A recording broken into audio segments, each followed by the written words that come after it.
আসসালামু আলাইকুম। Welcome to icon Ummes blog.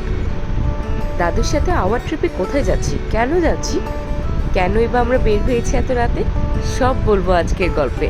আমাদের মিনি ব্লগে ওয়েলকাম জানাচ্ছি। এই যে আমাদের আরাফাত তার বড় মার হাত ধরে টুকটুক করে এগিয়ে যাচ্ছে সামনে। সন্ধ্যায় দাদু আবদার করলেন আম কিনতে চাচ্ছেন। তিনি একসময় ভীষণ বাজার করতে পছন্দ করেন। আবদারটা কি ফেলে দেওয়া যায় বলুন?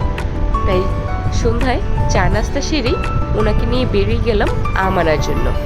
এই যে খুব পছন্দ করে বাজার থেকে উনি ওনার মতো করে যাচাই বাছাই করে আম নিচ্ছেন এক একটা করে তার ঝুড়িতে।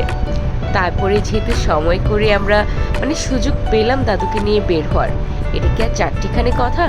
বয়স হয়েছে, শরীরের অসুস্থতা বেড়েছে, ইচ্ছে হলেও আগ্রহ থেকে বা কষ্টের কারণে বের হতে পারেন না। তো সুযোগ যেহেতু পেয়েছি ওনাকে নিয়ে আসার, তাই জোর করেই নিয়ে এলাম হাজি রেস্তোরাঁ, নাখালপাড়ার বহুল পরিচিত রেস্তোরাঁ। আমরা অল্প স্বল্প কিছু খাবারই উপভোগ করেছি, যা দাদু খেতে পারবে বা পছন্দ করবে। পাশাপাশি এই যে আমার ছানা, সে কিন্তু খুব মজা করে খাচ্ছিল।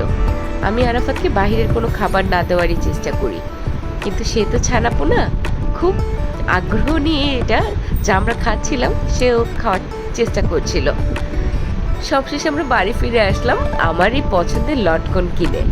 দাদু সেটাও খুব পছন্দ করে যাচাই বাছাই করে দিচ্ছিল, এটা দেন না ওটা দেন। বিদায় নিচ্ছি আজকে, কথা হবে পরের ব্লগে। আল্লাহ হাফিজ, আসসালামু আলাইকুম।